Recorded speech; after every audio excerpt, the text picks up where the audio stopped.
नमस्कार दोस्तों, कैसे आप सब लोग। उम्मीद करता हूँ कि बढ़िया होंगे और अपनी पढ़ाई कर रहे होंगे। मैं नवल सर अपने यूट्यूब चैनल पर आपका स्वागत करता हूँ। बहुत से ऐसे स्टूडेंट जो मुझे लगातार सपोर्ट कर रहे हैं, उनका बहुत बहुत धन्यवाद।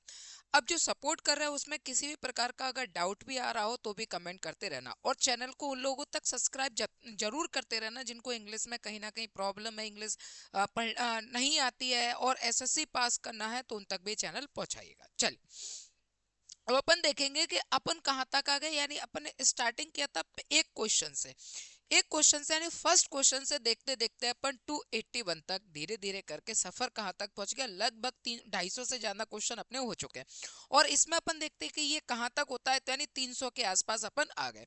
और पूरे क्वेश्चन जितने भी मैंने आपको कराए, उन सभी क्वेश्चन में मैंने सिर्फ ज्यादा से ज्यादा आपको समझाया है कि ट्रिक्स अपन किस तरीके से पकड़ेंगे।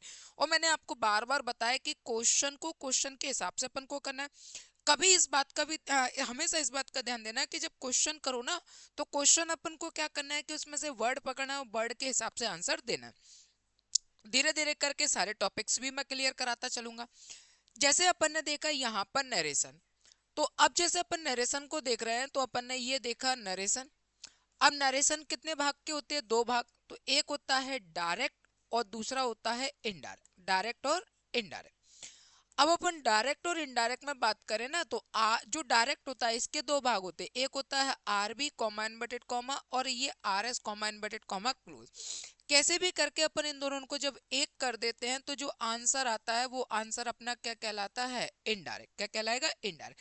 यानी अपन को कुल मिलाकर जो डायरेक्ट के जो दो भाग होते हैं, आरबी और आरएस, यानी अपन को आरबी और आरएस को एक करना होता है। जैसे अपन आरबी और आरएस को एक करेंगे, तो जो आंसर आता है वो हमारे लिए किसका बनेगा? इनडायरेक्ट का बनता है।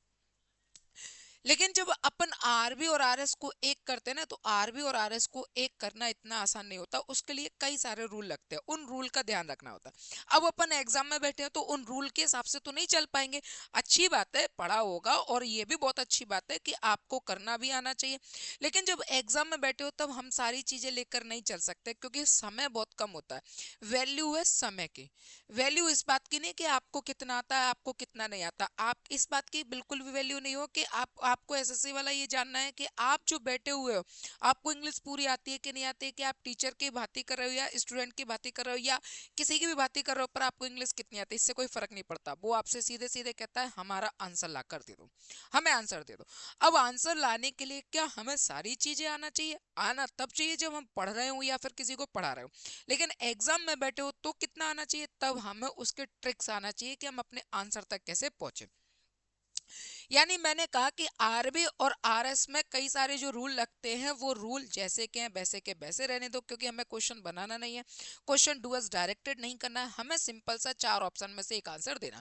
जब हमें चार ऑप्शन मिल ही रहे, तो हम चार ऑप्शन में ही दिमाग लगाए, क्यों अपने हिसाब से डूअर्स डायरेक्टेड में दिमाग लगाए कि यार मैं क्वेश्चन को बना रहा हूँ, बनाना नहीं है। तो अब क्या कर सकते हो? सबसे पहले अगर अपन बात करेंगे ना, तो जैसे अपन ने यहाँ पर लिखा नरेशन। अब जैसे अपन नरेशन यानी डायरेक्ट और इनडायरेक्ट को बांटेंगे, तो ये लिखा अपन ने डायरेक्ट, और यहाँ पर अपन कहेंगे इनडायरेक्ट। तो डायरेक्ट से कभी भी अगर अपन इनडायरेक्ट बनाते हैं, तो हमेशा ध्यान रखना कोई भी टेंस अगर प्रेजेंट में दिया हुआ है, यहाँ अगर ये प्रेजेंट में दिया है, तो ये किस में बनता है? पास्ट में। ये किस में जाएगा? पास्ट में। अब जैसे प्रेजेंट में है, जहां यहाँ पर लिखा वर्ब की फर्स्ट फॉर्म प्लस एस या ईएस, तो ये किस में चेंज हो जाएगा? वर्ब की सेकंड फॉर्म में। जैसे मैंने यहाँ पर लिखा प्ले, अगर ये प्ले वर्ब की फर्स्ट फॉर्म है, तो ये किस में चला जाएगा? सेकंड फॉर्म में। सेकंड फॉर्म मतलब क्या हो जाएगा? प्लेड, यानी प्रेजेंट का पास्ट होगा। अगर मैंने कहा कि यहाँ पर आपको इज एम आर मिल जाए, तो ये इनडायरेक्ट में किस में चेंज हो जाएगा? वॉज या वर में। अगर आपको यहाँ पर हैज और ये लिखा हैज और एप में अगर आपको मिलता है, तो ये किस में चेंज होगा? हेड में। अगर यहाँ पर अपन ने कहा कि जैसे लिखा होगा, ये लिखा अपन ने वॉज और ये लिखा अपन ने वर, तो वॉज और वर किस में चेंज हो जाएगा? हेड और ये बीन में। ठीक है। अगर यहाँ पर कैन लिखा है, तो कैन का क्या हो जाएगा? कुड। अगर यहाँ पर मे लिखा है, तो मे का क्या हो जाएगा? माइट। यानी कुल मिलाकर प्रेजेंट का किस में आ जाता है? पास्ट में बनता है। प्रेजेंट का अपन क्या कर देंगे? पास्ट में। लेकिन दो कंडीशन छोड़कर, आरबी का जो सेंटेंस है उसमें प्रेजेंट में नहीं होना चाहिए, यानी सेज वाली कंडीशन में नहीं होना चाहिए। दूसरा, जो आरएस का सेंटेंस होगा वो यूनिवर्सल ट्रुथ में नहीं होना चाहिए। बाकी 98% तक आपका इसी में ही चलेगा, चाहे किसी भी तरीके का टाइप हो। दूसरी अगर अपन बात करें तो अपन ले सकते हैं टाइम्स ऑफ एडवर्ब। ये लिखा अपन है टाइम्स ऑफ एडवर्ब्स। अब ये क्या है कि जैसे आपको टाइम बताने के लिए लिखा है टुडे, तो टुडे को अपन चेंज किस में करेंगे, दैट डे में। ठीक, अगर यहां पर लिखा हुआ है यस्टरडे, ये लिखा अपन है यस्टरडे, तो यस्टरडे का आपको मिलेगा द प्रीवियस डे, ये प्रीवियस, और ये डे द डे बिफोर भी मिलता है, लेकिन प्रीवियस डे पर ज्यादा ध्यान देना, द प्रीवियस डे। अगर आपको बर्ड मिलता है टुमारो, तो इसको अपन किस में चेंज करेंगे, द नेक्स्ट डे, या फिर अपन यहां पर कहेंगे the following day, the next day, या अपन इसको क्या कहेंगे, द फॉलोइंग, और ये लिखा अपन ने डे, ये रहता है। ऐसे ही अगर आपको यहां पर मिल जाए दिस, तो दिस को अपन किस में चेंज करेंगे, दैट में। अगर आपको यहां पर मिलता है दीज, तो दीज को किस में चेंज करोगे, दोज में। दीज को किस में चेंज करेंगे, ये लिखा अपन ने दोज में। ठीक है, अब बात आती है कि क्वेश्चन कैसे करेंगे। सबसे पहले अगर क्वेश्चन आपको 100% दिया हुआ है ना, तो 100% में से ध्यान रखना 70% जो क्वेश्चन है वो प्रेजेंट और पास्ट में ही हो जाता है, प्रेजेंट और पास्ट से ही कंप्लीट हो जाता है, यानी इसको अपन कहेंगे कीवर्ड्स। इसमें से अपन क्या उठा लेंगे, कीवर्ड्स। कीवर्ड्स क्या क्या हो सकते हैं, जैसे अपनी हेल्पिंग वर्ब हो गई, या फिर इसके अलावा मेन वर्ब हो गई, इसको उठा लो, या फिर अपन टाइम्स ऑफ कीवर्ड्स ले सकते हैं, टाइम्स ऑफ एडवर्ब वाले कीवर्ड्स ले सकते हैं। ठीक है, और अब बात करेंगे अपन 30% की, तो 30% अपन कह सकते हैं फॉर अदर्स रूल, ये लिखा फॉर अदर्स, और ये लिखा रूल्स। ठीक है, फॉर अदर रूल्स क्या मतलब, क्या हो गया, देखो समझो, मैंने एक क्वेश्चन लिखा, उस क्वेश्चन को अपने आप में मैंने कहा कि 100% है, 100% को मैंने 70 और 30% में बांट दिया। 70 और 30% का क्या खेल है समझना, 70% में 30 और 70% में दोनों में सेम रूल लगेंगे। अंतर केवल इतना रहेगा कि जहां क्वेश्चन देख अपन को जल्दी से जल्दी आंसर आ जाए, उसे अपन 70% में रख लेंगे, और जहां हमको लगेगा कि आंसर तो आ रहा है लेकिन थोड़ी डिफिकल्टी हो गई, लेवल थोड़ा हार्ड हो गया, तो उसको अपन रखेंगे 30%। पर ऐसा बिल्कुल भी नहीं है कि 30% के लिए रूल्स चेंज हो जाएंगे, नहीं। अब समझना, जैसे मान लो किसी क्वेश्चन में कैन आया, अब अपन को अच्छे से पता है कि कैन का क्या होता है, कुड होता है। अब कैन का कुड होता है, आपने चार ऑप्शन में देखा, तो चार ऑप्शन में से अपन ने देखा कैन का कुड दो ऑप्शन में, तो दो ऑप्शन में, तो इसका मतलब क्या हो गया, कैन का कोड दो ऑप्शन में है, तो इसका मतलब दो ऑप्शन में से ही हमारा आंसर है, बाकी के दो ऑप्शन में नहीं है, तो इसका मतलब वो दोनों कट गए। अब दोनों में अपन ने मैच किया, तो अपन ने देखा कि एक में दिस आ गया, तो दिस का क्या होता है, दैट होता है, तो दोनों ऑप्शन जो थे उसमें से एक में दिस का दिस है और एक में दिस का दैट हो रहा है, तो अपन देखेंगे कि दिस का दैट हो रहा है, आंसर हो गया। मतलब क्वेश्चन वही है, लेकिन अपन जल्दी आ गए आंसर में। अब मान लीजिए कि वही क्वेश्चन है, अपन ने देखा कि कैन लिखा और कैन का क्या होता है, कोड होता है। अपन ने कैन का कोड पढ़ा और चार ऑप्शन पढ़े, और चारों के चारों ऑप्शन में कैन का कोड है। तो अब जैसे ही अपन ने देखा कि एक कैन से कोड चेंज होगा, तो वो चारों ऑप्शन में, तो चार ऑप्शन तो आंसर नहीं होंगे, आंसर तो कोई एक ऑप्शन होगा, तो अपन पकड़ेंगे दूसरा कीवर्ड। दूसरा कीवर्ड अपन ने उठाया, वो उठा लिया अपन ने दिस। अब मान लो दिस ले लिया, अब दिस से अपना केवल एक ऑप्शन हटा, दिस का दैट होता है, ये तीन ऑप्शन में है। अब अपन उठाएंगे तीसरा कीवर्ड। तीसरा कीवर्ड अपन ने ले लिया, जैसे टुमारो ले लिया, अब अपन को पता है टुमारो को क्या होगा, द नेक्स्ट डे होगा या द फॉलोइंग डे होगा। तो अपन ने दो ऑप्शन बचे थे, दो ऑप्शन में देखा, एक सॉरी तीन ऑप्शन बचे थे, तीन ऑप्शन में अपन ने देखा कि एक ऑप्शन में द फॉलोइंग डे है और एक में टुमारो का टुमारो है, तो वो हट जाएगा। अब अपने पास बचे दो, फिर अपन देखेंगे यहाँ कि ये दो ऑप्शन, तीन से दो ऑप्शन बचे, चार ऑप्शन में से थे, अब दो ऑप्शन बचे और तीन कीवर्ड हमारे खत्म हो गए। अब क्या करें, तो अब अपन देखेंगे उन दोनों को मैच करेंगे, कोई नया कीवर्ड ले, जैसे सेड आ गया, सेड में से इंटरोगेटिव है तो आस्क का प्रयोग करेंगे। ठीक है, कॉमा इनवर्टेड कॉमा की जगह क्या आएगा, मतलब उन दोनों में से अपन कोई फोर्थ जो कीवर्ड होगा उसको उठाएंगे। रूल वही लगा, लेकिन इस क्वेश्चन को करने के लिए थोड़े से ज्यादा अपन को एफर्ट लगाना पड़ गया, तो उसको अपन कह देंगे केवल 30% में। ऐसा रूल क्वेश्चन आएगा, मैं आपको कह दूंगा इसको अपन 30% में डालें, रूल वही लगेगा जो 70% के लिए होगा, वही 30% के लिए होगा। बस इसमें अपना आंसर जल्दी फेंक जाएगा और इसमें अपना आंसर थोड़ा सा डिफिकल्ट लगेगा अपन को। आंसर तो हमारा आएगा लेकिन थोड़ा सा डिफिकल्ट लगेगा। अब आपने करना क्या है, बढ़िया से तरीके से इस सारी चीजों को नोट डाउन करना है। इन सब चीजों को आपको क्या करना है, नोट डाउन। जो भी नए स्टूडेंट है उनको ये सारी चीजें नोट डाउन करना है, ठीक है। चलिए अब अपन देखते हैं पहला क्वेश्चन। सबसे पहला क्वेश्चन लिखा, my father said comma in bracket comma honesty is the best policy. अगर अपन इस सेंटेंस की यहाँ बात करें तो ये सेंटेंस कैसा है, यूनिवर्सल, ये लिखा है यूनिवर्सल ट्रूथ, ठीक है। अब ये जो सेंटेंस यूनिवर्सल ट्रूथ है ये क्या है, नो, और ये चेंज, ये है नो चेंज, यानी यूनिवर्सल ट्रुथ कभी भी चेंज नहीं होता। जब चेंज नहीं होता है तो honest is the best policy जैसा का जैसा ही रहेगा। आप देखो ऐसा कौन से में, ये लिखा वॉज हट गया, ये इज है, ये वॉज है हट गया, ये हैज बीन है ये हट गया, आंसर हो गया हमारे पास केवल सेकंड वाला आंसर।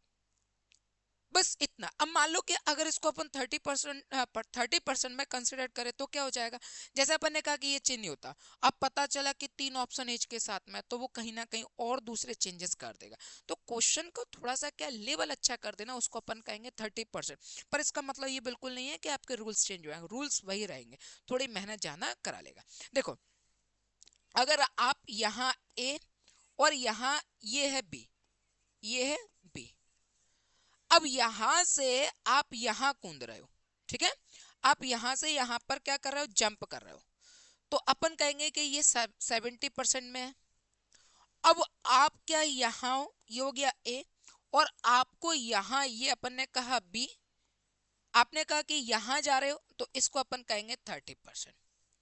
रूल वही लगे, जंप आप यहां भी लगा रहे हो, जंप आप यहां भी लगा रहे हो, बस फर्क है यहाँ कम है, यहाँ क्या है जंप कम है, और यहाँ जंप क्या है आपके लिए जाना है, बस इतना फर्क आ जाएगा, और कोई फर्क आने वाला नहीं है।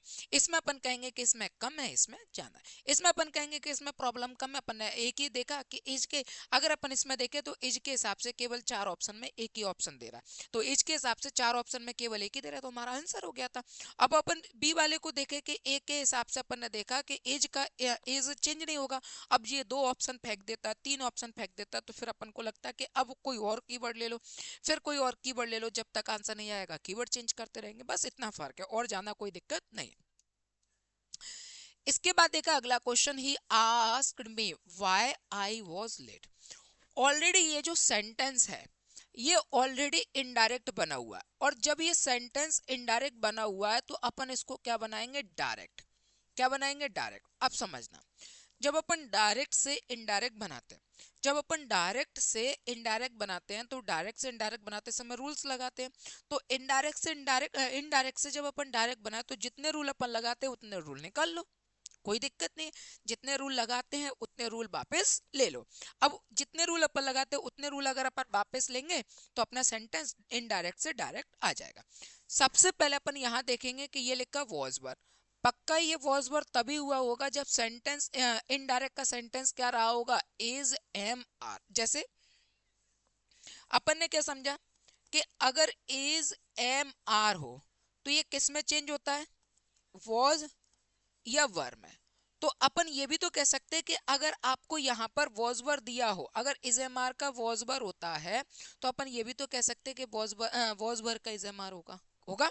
आप देखो इज एम आर कहाँ देखे, आर वॉज, ये वॉज हट गया, ये आर है और ये एम है, यानी एक ऑप्शन हटा है बस, बाकी के सारे ऑप्शन दिए हुए। अब देखेंगे अपन क्या हो सकता है क्या नहीं हो सकता। देखो why I am late, why you are late, तो ये हो गया हमारे लिए डब्ल्यू एच वर्ड, और डब्ल्यू एच वर्ड के बाद ये हो गया सब्जेक्ट, और ये हो गई हेल्पिंग वर्ब, तो ये तो स्ट्रक्चर ही गलत जा रहा है। इंटरोगेटिव में पहले हेल्पिंग वर्ब होती है फिर सब्जेक्ट होता है, तो ये भी हट गया। अब हमारे पास कितने ऑप्शन बचे, 2। इन दोनों में अपन देखेंगे या तो आर यू होगा या फिर वाई आई एम होगा। तो यहां पर क्या लिखा है, आई, क्या लिखा है, आई। अब दोनों को चेंज करो, यहां लिखा है आई, अगर रिपोर्टेड स्पीच में आई और वी दिया होता है वो रिपोर्टेड रिपोर्टिंग वर्ब के सब्जेक्ट से चेंज होगा, तो आई को अपन किससे चेंज करेंगे, ही से, तो यहाँ पर क्या है आई, तो आई को अपन ही से चेंज करेंगे तो हमें ही मिलेगा, पर ही तो यहाँ नहीं है, यहाँ तो आई है। अब उठाएंगे अपन यू, यू को चेंज करते हैं अपन रिपोर्टिंग वर्ब के ऑब्जेक्ट से। अब यू को अपन चेंज करेंगे रिपोर्टिंग वर्ब के ऑब्जेक्ट से, ऑब्जेक्ट कौन है, मी, तो यू को मी से चेंज करेंगे, क्या मिलेगा अपन को, आई, और यहाँ आई दिया है, इसका मतलब ए वाला सही है, इसका मतलब क्या हो जाएगा, ए वाला सही है। सब्जेक्टिव थोड़ी सी दिक्कत आ सकती है मानता हूं, क्योंकि सब्जेक्ट का सब्जेक्ट है, ऑब्जेक्ट है, पजेसिव एडजेक्टिव है, पजेसिव प्रोनाउन है, रिफ्लेक्सिव प्रोनाउन है, ये सारी के सारी चीजें चेंज होने में थोड़ी सी डिफिकल्टी लगती है। लेकिन बहरहाल अब इस क्वेश्चन को अपन दोबारा से समझ लेते हैं। सबसे पहले अपन देखा वॉज वर्ब का क्या होता है, इज एम आर, ठीक है। तो यहां पर इज एम आर होगा तो ये तो वॉज का वॉज है, ये हट गया। अब अपन देखेंगे कि सभी इंटेरोगेटिव है, तो ये लिखा अपन ने इंटेरोगेटिव या इंट्रोगेटिव। तो इंट्रोगेटिव में अपन सबसे पहले क्या देखते हैं, सबसे पहले आती है हेल्पिंग वर्ब, फिर अपन लिखते हैं सब्जेक्ट, फिर इसके बाद वर्ब, और ये लिखा अपन ने object, and last one question mark inverted comma close, ठीक है, ये हो गया। यहां देखोगे तो यहाँ डब्ल्यू एच वर्ड लिखा हुआ है कि नहीं लिखा हुआ है, और इसके बाद यू क्या हो गया हमारे लिए सब्जेक्ट, आर क्या हमारे लिए हेल्पिंग वर्ब, जबकि हमें क्या चाहिए पहले हेल्पिंग वर्ब फिर क्या चाहिए सब्जेक्ट, तो ये हट गया यहाँ से। अब ये दोनों बचे, अब या तो वाई आर यू होगा या वाई आई एम होगा, दोनों में से अपन देखेंगे। तो यहाँ अपन ने उठाया आई, आई की अगर अपन बात करेंगे तो ये रिपोर्टिंग वर्ब के सब्जेक्ट से चेंज होता है, ठीक है। तो यहाँ पर अपन ने क्या लिखा, ही आस्क मी, तो रिपोर्टिंग वर्ब के सब्जेक्ट से चेंज हो गया, यानी आई ही से चेंज होगा तो अपन को क्या मिलेगा, ही। ये हो गई पहली बात। अब अपन यहां से उठाएंगे दूसरा वाला, ये ले लिया अपन ने यू, यू को अगर अपन देखेंगे तो ये चेंज होगा किससे, रिपोर्टिंग वर्ब के ऑब्जेक्ट से, रिपोर्टिंग वर्ब के ऑब्जेक्ट से, ठीक है। अब रिपोर्टिंग वर्ब का ऑब्जेक्ट यहां पर जैसे अपन ने लिखा ही, और ये लिखा आस्क मी, तो यू को अगर अपन मी से चेंज करेंगे तो ये किस में चेंज हो जाएगा, आई में, किस में चेंज हो जाएगा, आई में, ये मतलब है। और यहाँ पर अपन को क्या दे रहा है, आई दे रहा है, इसका मतलब यहाँ आई को आई ही से चेंज करेंगे तो ही आ जाएगा, तो इसका मतलब ये तो नहीं चाहिए, हमें क्या चाहिए, आई। तो वो सिर्फ इस कंडीशन में होगा, यू को मी से चेंज करेंगे क्या मिलेगा, आई, इसका मतलब आंसर कौन सा हो गया, पहला वाला। तो इस तरीके का क्वेश्चन फंस गया। पहले अपन ने कीवर्ड से उठाया, की हेल्पिंग वर्ब से उठाया, केवल अपन को एक देखा था वो हट गया। फिर तीनों ऑप्शन को अपन को देखा तो इसमें पहले इंटरोगेटिव के हिसाब से अपन ने एक हटाया, फिर दो बचे, दोनों को फिर सब्जेक्ट के हिसाब से ले गए। तो अपन कह सकते हैं कि क्वेश्चन थोड़ा बहुत मामूली, थोड़ा बहुत मानकर चलना, थोड़ा सा डिफिकल्ट लेवल कर दिया, ज्यादा नहीं बस थोड़ा सा, ठीक है, और कुछ नहीं, हेर फेर कर दिया। अगला, he said that I needn't wait there, sentence को देखेंगे तो ये फिर से अगर अपन ने देखा तो ये क्या बना हुआ है, इनडायरेक्ट, ये क्या है, indirect.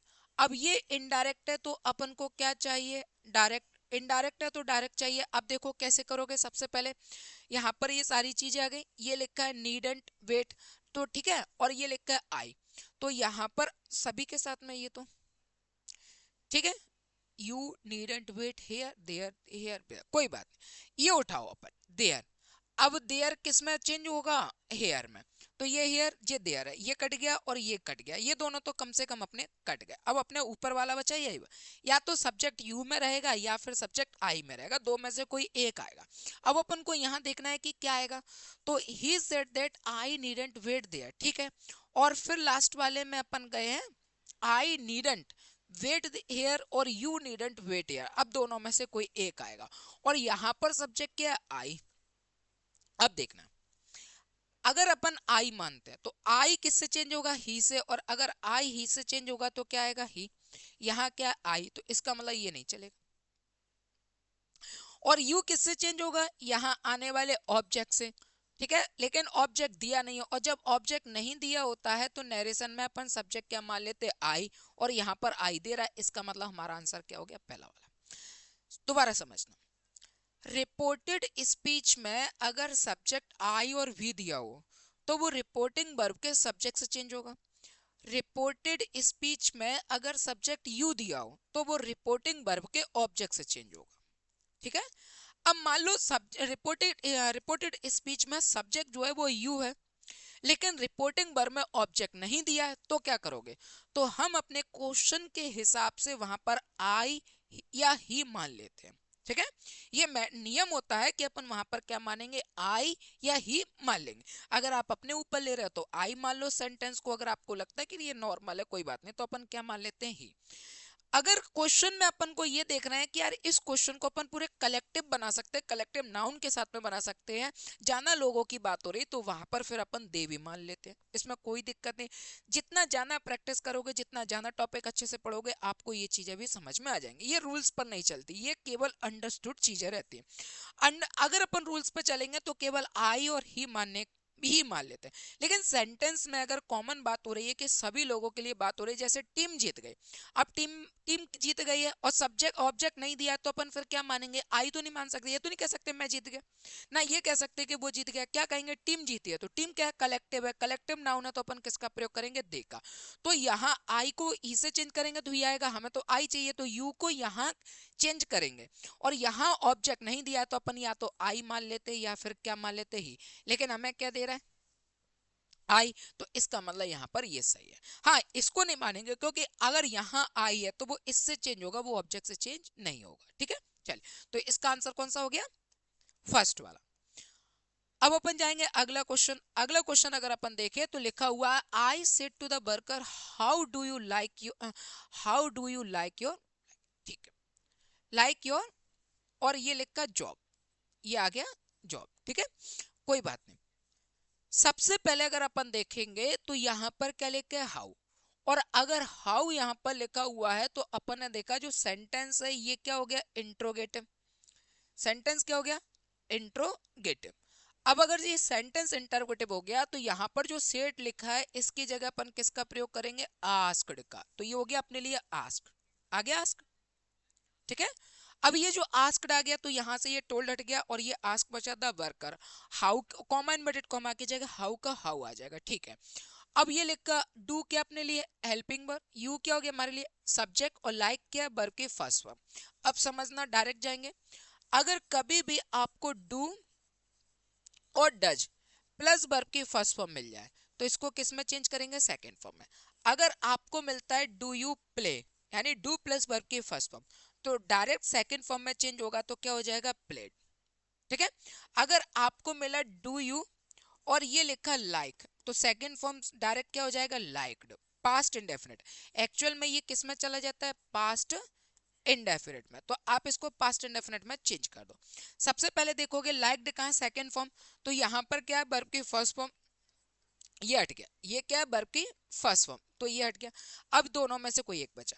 The worker how how, ही और यू। अब दोनों में से कोई एक चीज आएगा, या तो ही के हिसाब से आएगा या फिर यू के हिसाब से आएगा। ठीक है, अब यहाँ पर अपन देखेंगे यू को अपन किससे चेंज करेंगे? वर्कर से। और वर्कर के लिए अपन किसका प्रयोग करेंगे? ही का। तो यहाँ पर यू हट गया, आंसर हो गया केवल थर्ड वाला। सब्जेक्ट क्या है? यू। यू को ऑब्जेक्ट से चेंज करोगे, इससे पहले वाले क्वेश्चन में भी बताया। ऑब्जेक्ट को अपन रिपोर्टिंग वर्ब के, यू को अपन रिपोर्टिंग वर्ब के ऑब्जेक्ट से चेंज करते हैं। ऑब्जेक्ट क्या है? The worker. वर्कर लड़के मेंस के लिए अपन मेन के लिए प्रयोग करेंगे तो अपन क्या मान लेंगे? ही। तो यहाँ पर ही है और बेस्ट आंसर किस में आ जाएगा? ही के लिए, वहां पर यू हट जाएगा। ठीक है, चलिए, ये सारी चीजें नोट डाउन। देखो, इंटरोगेटिव क्वेश्चन को अगर बनाओगे तो बहुत सारे रूल होते हैं। अब अगर इस क्वेश्चन को, पूरे क्वेश्चन को इतना भी नहीं देखते, इतना भी नहीं देखते, तो एक तो इसकी वजह से और इसकी वजह से अपना आंसर आ जाता। तो क्वेश्चन में ट्रिक्स पकड़ो। आप ये मत देखो कि इंग्लिश में, इंग्लिश मुझे पूरी आती है, मैं पूरे एग्जाम में बताना चाहता हूँ कि देखो मुझे कितनी, इससे कोई फर्क नहीं पड़ेगा, इससे कोई फर्क नहीं पड़ेगा। ठीक है, चलिए अगला क्वेश्चन। जैसे ये क्वेश्चन लिखा है, मान लीजिए कि अगर मैं इस क्वेश्चन को एज अ टीचर करूं, सबसे पहली बात मैंने लिखा एज अ, और ये मैंने कहा कि मैं इस क्वेश्चन को एज अ टीचर कर रहा हूं। अगर मैं इस क्वेश्चन को एज अ टीचर कर रहा हूं तो फिर मैं इस क्वेश्चन को पूरा बनाऊंगा, इस क्वेश्चन को मैं समझाऊंगा, यानी मैं क्या करूंगा? इस क्वेश्चन को पूरा डू एस डायरेक्टेड करूंगा, यानी मैं बनाऊंगा। और यही मेरी सबसे बड़ी बेवकूफी होगी। अगर मैं पढ़ा रहा हूं एज अ, और ये मैंने लिखा स्टूडेंट, अगर मैं इस क्वेश्चन को पढ़ा रहा हूं तो मेरे लिए बेस्ट है कि मैं एज अ टीचर पढ़ूं। और अगर यही क्वेश्चन मेरे एग्जाम में आ जाए और मैं एग्जाम दे रहा हूं तो बेस्ट रहेगा कि मैं टीचर होने के बावजूद भी एज अ स्टूडेंट उस क्वेश्चन को सॉल्व करूं। और जब मैं एज अ स्टूडेंट इस क्वेश्चन को सॉल्व करूंगा तो मैं सबसे पहले क्या देखूंगा? यहां मैं गया एम पर, और एम का मैंने देखा कि इज एम आर का क्या होगा? किस में चेंज हो जाएगा? ये वॉज या वर में। तो यहाँ पर वॉज वर उठा लो, ये वॉज और ये इज है, ये हट गया। फिर मैं यहाँ गया हेयर, तो हेयर किस में चेंज हो जाएगा? देयर में। यहाँ पर हेयर का देयर उठा लो। ठीक है, इसमें देयर है, इसमें हेयर है, ये हट गया, और इसमें हेयर है, ये हट गया। आंसर हो गया केवल फर्स्ट वाला, ये आंसर। ठीक है, अब मान लो ये हो गया। अब इसका मान के चलो मैंने कहा कोई और दूसरा तरीका, how to solve in a second. ठीक है, how to solve in a second. देखते ही आंसर कैसे लेकर आए, देखते ही अगर आपको आंसर लेके आना है तो सबसे अच्छी बात है प्रैक्टिस करें। और प्रैक्टिस एक दो क्वेश्चन, 100-200 क्वेश्चन में कुछ नहीं हो रहा है। अगर आपको वास्तव में लगता है कि मैं देखते ही क्या आंसर ले आऊं, तो कम से कम, ये तो कम से कम बता रहा हूँ, 1000 क्वेश्चन की तो प्रैक्टिस करें। और अगर 1000 क्वेश्चन की प्रैक्टिस कर रहे हो ना, तो होगा क्या, आपने क्वेश्चन देखा और क्वेश्चन को देखते ऐसे पढ़ा, he said I am glad to be here this evening, और एक साथ ध्यान रखना, एक साथ आपकी निगाह पूरे क्वेश्चन ऑप्शन पर जाना चाहिए। ऐसा नहीं कि एक को पढ़ा, फिर दूसरे को पढ़ा, फिर तीसरे को पढ़ा, फिर चौथे को पढ़ा, ये नहीं।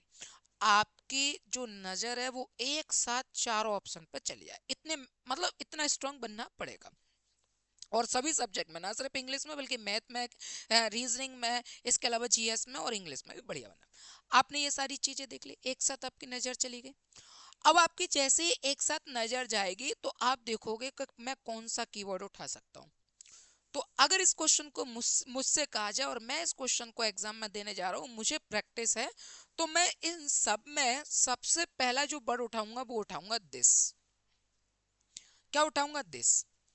और जैसे ही मैं देखूंगा कि ये मैंने लिखा दिस, और यहाँ पर मुझे अच्छे से पता है कि दिस का क्या होता है, दैट होता है।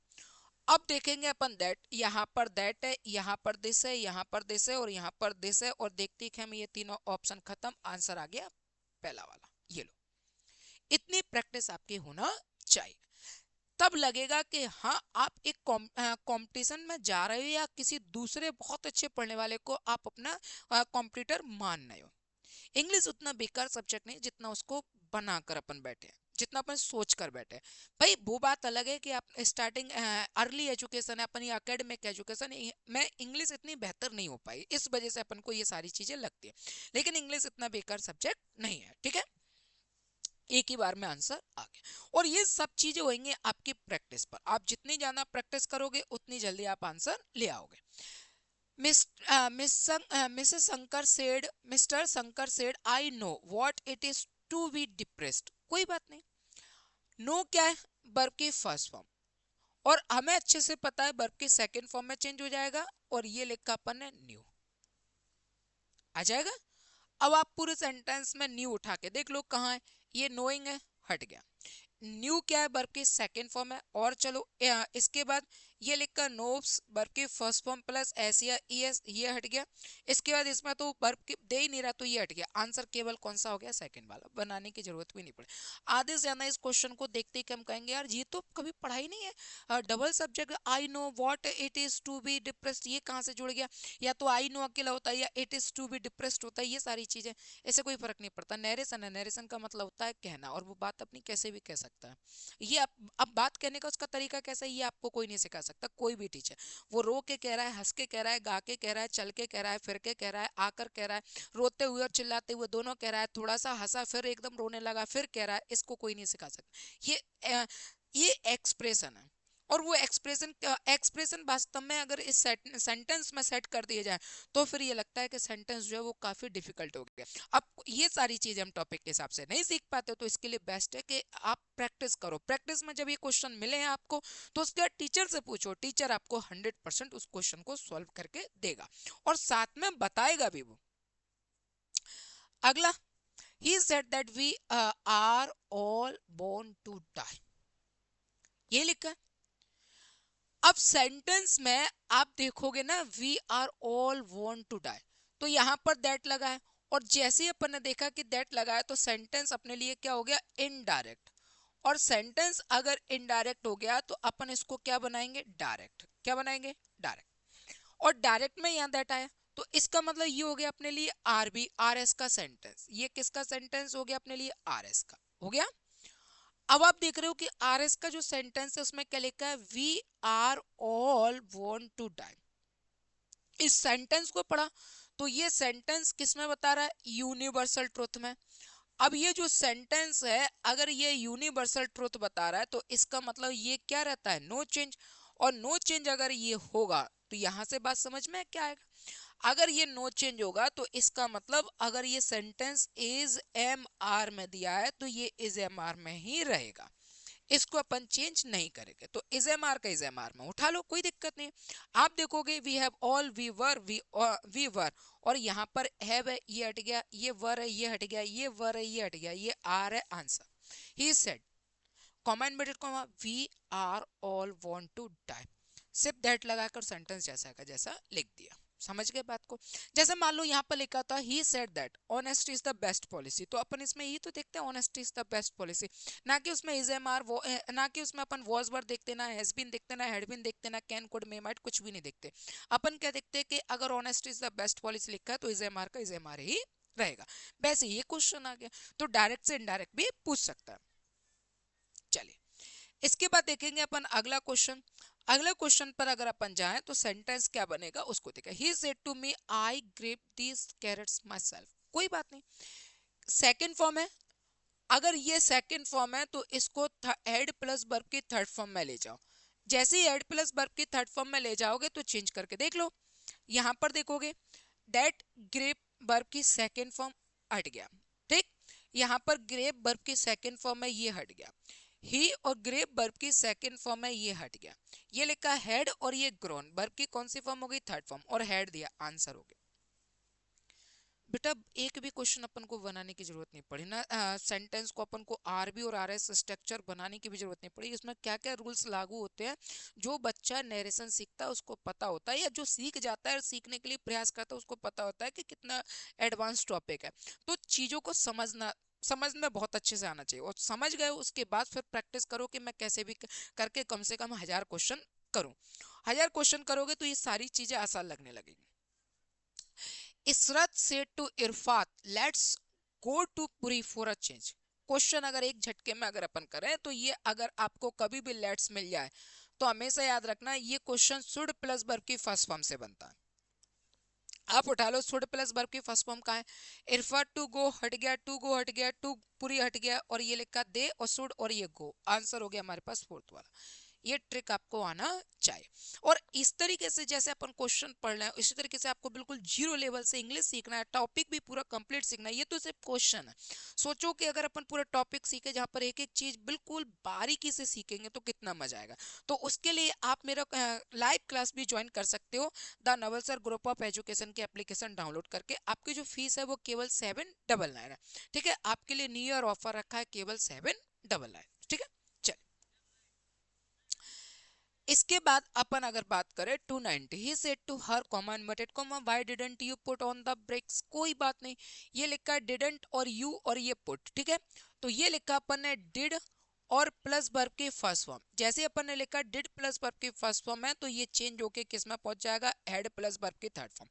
अच्छा सेंटेंस कैसा है, नेगेटिव है, अगर सेंटेंस नेगेटिव है तो यहाँ पर भी इसको किस में रख देना, नेगेटिव रख देना, कोई दिक्कत नहीं है। आप देखोगे यहां पर क्या लिखा हुआ है, ये लिखा है डिडंट, डिडंट प्लस वर्ब की फर्स्ट फॉर्म, तो ये किस में चेंज हो जाएगा, ये हो जाएगा हेडंट प्लस वर्ब की थर्ड फॉर्म। आप उठा लो हेडंट प्लस वर्ब की थर्ड फॉर्म कहाँ है, सिंपल सा, हेडंट पुट, डिडंट है हटा दो, हेडंट है और ये हेडंट है, तीन में आ गया। अब तीन में आ गया तो तीनों में देख लो, इंटरोगेटिव है, तो इंटरोगेटिव अगर है तो सेट टू की जगह अपन किसका प्रयोग करेंगे, आस्क्ड का करेंगे। तो यहाँ पर अपन देखे आस्क आस्क आस्क, ये तो हट गया सेकंड वाला, और यहाँ देखा टोल्ड तो ये हट गया। अब अपने पास पहला और तीसरा ऑप्शन बचा, दोनों में अपन देखेंगे। तो यहाँ कॉमा इनवर्टेड कॉमा की जगह अपन किसका प्रयोग करेंगे, वाई का। दैट इंटरोगेटिव में दैट नहीं आता, यहाँ पर दैट दिया हुआ है तो ये हट गया, आंसर हो गया केवल अपने पास फर्स्ट वाला। आंसर कौन सा हो गया, फर्स्ट वाला। तो जैसे ये क्वेश्चन मैंने कहा ए ने किया, अब मान लीजिए कि इस क्वेश्चन को कोई बी स्टूडेंट कर रहा है, कौन कर रहा है, बी स्टूडेंट। ये किसने किया, ए स्टूडेंट। ये क्वेश्चन किया किसी ए स्टूडेंट ने, और फिर कोई क्वेश्चन है उसको किया बी स्टूडेंट ने, ये किसने किया, बी स्टूडेंट, ठीक है। उसको किया ए ने और इसको कर रहा है बी ने। अब बी का तो अगर दिमाग चलेगा तो बी कैसे करेगा, इस क्वेश्चन को देखते हैं। उसको पता है कि इंटेरोगेट सेंटेंस इंटेरोगेटिव है। सेंटेंस कैसा है? इंट्रोगेटिव। और इंटेरोगेटिव क्वेश्चन में कॉमा इन्वर्टेड कॉमा की जगह कभी भी दैट नहीं आता। किसी भी रूल को आप कैसे भी तोड़ मरोड़ सकते हो, उससे कोई दिक्कत नहीं है। आप ये भी कह सकते हो कि कॉमा इन्वर्टेड कॉमा की जगह पर इफ या वेदर आता है। आप ये भी कह सकते हो डबल इंटरोगेटिव हो तो डब्ल्यू एच पढ़ा जाता है। पर इतना जाने की जरूरत क्या? आप सीधा भी तो कह सकते हैं कि कॉमा इन्वर्टेड कॉमा की, क्योंकि ऑप्शन हटाना है, क्वेश्चन बनाना नहीं है, ऑप्शन से लेना है। तो आप सीधा कहो ना कि कॉमा इन्वर्टेड कॉमा की जगह इंटरोगेटिव में दैट नहीं आता, चाहे वो फर्स्ट इंटरोगेटिव हो या सेकंड इंटरोगेटिव, इससे हमें कोई मतलब नहीं है। आपने देखा दैट नहीं आता, इसमें दैट है और इसमें दैट है, तो ये दोनों ऑप्शन ऑलरेडी हट जाते। अब इन दोनों में अगर अपन मैच करते तो यहाँ क्या लिखा? डिडंट। और डिडंट का अपन को अच्छे से पता है कि हेडेंट प्लस वर्ब की थर्ड फॉर्म होता है, तो डिडंट का आंसर डिडंट नहीं होगा। अच्छा, अगर आपको नहीं पता हो कि सर डिडंट का हेडेंट होता है कि नहीं होता, तो भी ध्यान रखना सेंटेंस सेम नहीं जाएगा। तो आपको पता है कि डिडंट का डिडंट तो होना नहीं है, तो भी ये हट जाएगा। अब तीन हट गए अगर आपके आंसर, तो आपके पास ऑप्शन तीन हट गए, तो केवल एक ही तो बचा। तो बेटा बहुत ईजी है। अगर सीख गए ना टॉपिक, इंग्लिश सीख गए तो बहुत इजी है। इंग्लिश पता है क्या दिक्कत क्या आती है? जब आप इंग्लिश सीख रहे होते तो आपको क्या, आजकल आप देखते हो कि शॉर्ट्स रील्स में बहुत सारे लोग अब आपको प्रोनाउंसिएशन पढ़ाना दिखा देते हैं कि इसको ऐसे नहीं पढ़ते, इसको ये पढ़ते हैं। बात सही है, बुरी नहीं है, वो बात बिल्कुल सही है। पढ़ने का लहजा भी होना चाहिए, पढ़ने का उस वर्ड को पढ़ने का तरीका भी आना चाहिए, इससे कोई दिक्कत नहीं है। लेकिन फिर भी मैं आप लोगों से एक स्पष्ट बात कह देना चाहता हूँ, उस बात को सुनना। चाहे आपको पढ़ना उस प्रोनाउंस, उसका प्रोनाउंस सही करना आए या ना आए, कोई दिक्कत नहीं, पहले आप इंग्लिश सीखिए। फर्स्ट प्रायोरिटी दीजिए कि मुझे इंग्लिश सीखना है, और अगर मुझे इंग्लिश सीखना है और आप इंग्लिश सीखते हो, उस पर ध्यान दीजिए। फिर उसका प्रोनाउंसिएशन क्या निकलता है, क्या पढ़ना है, इसमें से कौन सा वर्ड हम नहीं पढ़ते हैं, इसको बाद में भी आप जज कर सकते हो, इससे कोई दिक्कत है। या फिर आप किसी के पास भी इंग्लिश सीखो तो फिर एक ऐसे टीचर के पास सीखो जो आपको स्टार्टिंग से ही बिल्कुल प्रोनाउंस करना बिल्कुल सही सिखाता चला जाए, तो आप वैसे सीखोगे। यानी आधे गधे और आधे घोड़े बनकर सीखोगे तो तभी इंग्लिश बेकार है। मेरा मानना ये है कि आप किसी से भी सीखो, परफेक्ट सीखो, फिर उसके बाद जो कमियां उसको बाद में कर लो सही, कोई दिक्कत नहीं है, इससे कोई फर्क नहीं पड़ेगा। अब जैसे किसी वर्ड को कोई टोन में ही है, अब अगर अपन अपने देश की भाषा क्षेत्रीय बोलियों को भी ले ले, भाषाओं को भी ले ले, तो उसमें भी तो बहुत अंतर है। क्या कर लोगे? नहीं कर पाओगे। तो मेरा कहने का मतलब ये है कि पहले कोशिश करो कि आप इंग्लिश सीखो। अगर कोई मान के चलना कि हमारे सबसे प्यारा प्रदेश बिहार है, और कोई बच्चा अगर वहां से इंग्लिश सीख जाता है, फिर भी उसकी जो टोन है, उसकी टोन में बिहारीपन झलकता है, तो अब अपन उसको अगर प्रोनाउंस सिखाए कि यार इसको ऐसे नहीं बोलते, वो ऐसे ही बोलते, लेकिन उस भाषा में वो मजाकिया भी लग रहा है, अच्छा भी लग रहा है, उसका बोलना भी अच्छा लग रहा है, तो क्या करोगे? भाई बोलने दो, स्वतंत्रता है, बोल ले तो कोई दिक्कत नहीं है। उसको इसको इंग्लिश बाद में समझा देना कि इसको ये नहीं बोलते, ये बोलते। जैसे वो बोल रहा है ऑस्ट्रेलिया, तो ऑस्ट्रेलिया बोल लेने दे, कोई दिक्कत नहीं है। अब जब उसको लगेगा कि ऑस्ट्रेलिया नहीं बोलते, ऑस्ट्रेलिया बोलते, तो वो सुधार लेगा, इसमें कोई दिक्कत नहीं है। बट धीरे धीरे आते हैं। मैं भी बहुत सारी गलतियां करता हूँ, लेकिन मुझे पता है कि मैं कब सुधार लूंगा, कब ठीक रहेगा, कब मुझे सुधारना है, कब नहीं सुधारना। तो पहले इंग्लिश सीखे, इंग्लिश बेकार सब्जेक्ट नहीं है, पहले सीखने पर फोकस करो और फिर आगे बढ़ना। अब ऐसे बच्चे जो 2026 में बहुत अच्छा इंग्लिश को पढ़ना चाहते हैं, तो वो कोर्स फीस 7,999 की जगह केवल 7, यहाँ पर 999 की जगह पर 999 की जगह केवल 799 है। एप्लीकेशन डाउनलोड कर सकते हो, द नवसर ग्रुप ऑफ एजुकेशन के न्यू ईयर ऑफर है। और इस पूरे जो सिलेबस है वो ये रहा आपका। पहले एडवांस पढ़ेंगे, फिर अपन पार्ट्स ऑफ स्पीच पढ़ेंगे, एडवांस में time, tense, voice, question tag, narration, conjunction, syntax, subject, verb, agreement, बहुत अच्छा टॉपिक है। पार्ट्स ऑफ स्पीच में अपन पढ़ेंगे noun, pronoun, verb, adverb, adjective, degree, preposition, ठीक है, आर्टिकल्स, मॉडल वर्ब, एडवर्ब और फिनिट वर्ब्स। और भी रह गया हो तो वो भी पढ़ेंगे। इसके बाद बुकैब पढ़ेंगे। बुकैब एक एज अ टॉपिक पढ़ेंगे, बुकैब को हमको रटना नहीं है। और जिनको लगता है कि सर बुकैब कैसे पढ़ेंगे, वन वर्ड कैसे पढ़ेंगे, तो जो भी मैं आपको पढ़ा रहा हूँ उसमें बुकैब और वन वर्ड की भी आपको वीडियो मिलती चलेंगे, वहां पर देख लेना। मैं कि एक एक वर्ड के लिए एक इमेज भी सेट करता हूँ, इमेज सेट करने के बाद उस वर्ड को मैं ज्यादा से ज्यादा एक्सप्लेन करके भी समझाता हूँ। सिनोनियम एंटोनियम को हम रटेंगे, याद नहीं होंगे, उनको समझेंगे और समझ कर याद करेंगे तो हो भी जाएगा। ऐसे ही बनवर्ड को जैसे अपन टेंस सीखते हैं वैसे ही बनवर्ड सीखेंगे, जैसे अपन टेंस सीखते हैं वैसे इडियम एंड फ्रेजल वर्ब्स पढ़ेंगे तो आ जाएगा, ठीक है। इसके बाद कॉम्प्रिहेंशन, कॉम्प्रिहेंशन पर अगर अपन बात करें तो कॉम्प्रिहेंशन क्या होता है, अनसीन पैसेज। तो अनसीन पैसेज के लिए क्या कंप्लीट इंग्लिश आना चाहिए, अगर इंग्लिश नहीं आती तो कॉम्प्रिहेंशन कर पाएंगे कि नहीं कर पाएंगे। ज्यादातर स्टूडेंट्स उसके गलत आंसर लगा के आते हैं, सही आंसर कैसे लगा, क्योंकि किसी को भी इंग्लिश आती हो या नहीं आती हो, 5 क्वेश्चन आते हैं, 10 नंबर वहां से मिलते ही मिलते हैं। तो 10 नंबर के लिए अपन को मेहनत करना है, ठीक है। तो वो 10 नंबर के लिए क्या इंग्लिश बहुत अच्छी आना ही जरूरी है क्या अगर अच्छा चलो ठीक है, अच्छी आती है बुरी आती है ये सारी चीजें छोड़ दो। इसके बाद सुनो, क्या कॉम्प्रेशन के लिए ये जरूरी है कि उसकी हिंदी निकाल पाए तो ही वो सॉल्व होगी, अगर अपन उसके हिंदी ट्रांसलेट नहीं कर पा रहे हैं तो इसका मतलब हम सॉल्व नहीं कर पाएंगे, क्या ये जरूरी है, नहीं। कैसे करेंगे ये सारी चीजें भी मैं आपको ट्रिक बाय ट्रिक समझाऊंगा कैसे करते हैं।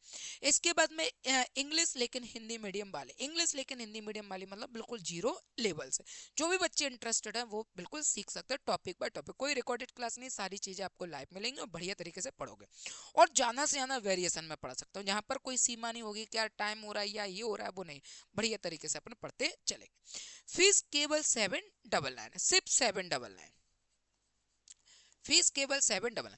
किसी भी बच्चे को लगता है तो वो सिलेबस लेने से पहले 9584 121 और 421 पर आप व्हाट्सअप कर सकते हो।